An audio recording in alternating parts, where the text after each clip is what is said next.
В рамках реализации государственных программ и нацпроектов в регионе в текущем году по линии Минстрой Ингушетии строится 42 объекта. В целях профилактики коррупционных проявлений на объектах ведется строительный и технический надзор в целях соблюдения проектных решений, сроков, требований нормативных документов, качества строительно-монтажных работ, соответствия стоимости строительства утвержденным проектам и сметам. Махмуд Аликалиматов отметил, что на протяжении нескольких лет руководство сталкивается с проблемами некачественного строительства. Назвал недавно возведенные объекты республиканского значения, но уже разрушающиеся или поврежденные из-за недобросовестного и непрофессионального подхода строителей, контролирующих органов и исполнительной власти субъекта. В части того, что мы перечислили, строительство, ЖКХ, здравоохранение, образование, это социальная сфера. Требования президента Российской Федерации Владимира Владимировича Путина в части социальная направленность, но мы не можем до конца быть спокойными, если те финансовые средства, которые выделяются, если они, как говорится, осваивают, но не в том направлении осваивают. Прекратили практику в строительстве.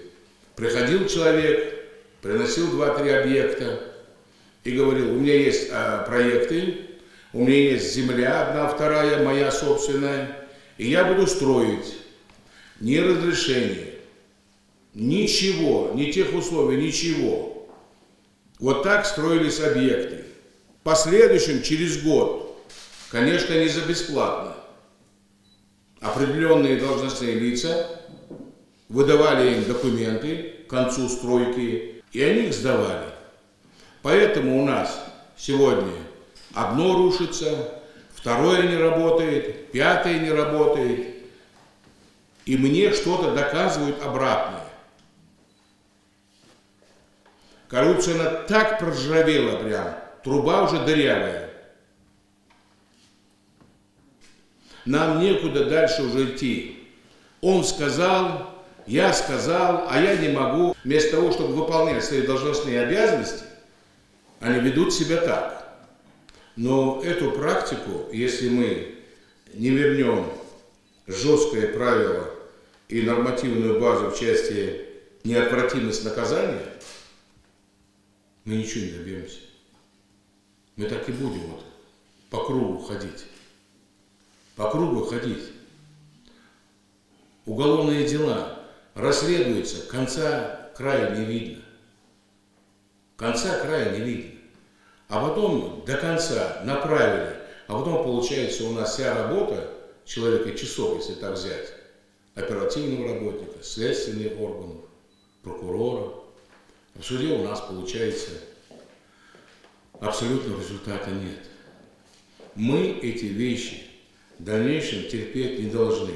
В ходе совещания руководитель субъекта дал поручение вести на постоянной основе анализ государственных и муниципальных контрактов на предмет выявления личной заинтересованности и аффилированности ответственных лиц. По словам главы Ингушетии, наличие этих факторов приводит к конфликту интересов при осуществлении закупок в ходе реализации программ капитального строительства, ремонта жилых домов, а впоследствии еще и негативно сказывается на качестве исполнения обязательств. Общество, видя, что преступники, жулики, вседозволенность у них вседозволенность. И их не карают, они потом идут в суд, восстанавливаются. Его дверь, он в окно, его окна закроешь, он через щели пролезет. И все это, если внимательно посмотреть, что заявление, жалоба, какая ни была, там же есть основания.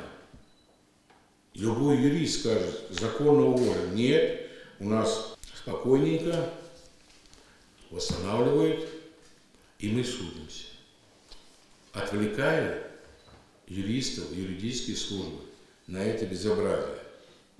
Кроме того, он подчеркнул, что социальная направленность в действиях каждого уполномоченного лица, представителя органов исполнительной власти, ответственного за реализацию или надзор сотрудника правоохранительных структур или контрольных организаций, должна быть в их ежедневной работе. Входить в положение чиновников я не буду. Я буду входить в положение жителей республики, подытожил глава Ингушетии. Хадис Даврилова, Хусейн Гагиев, Новости 24.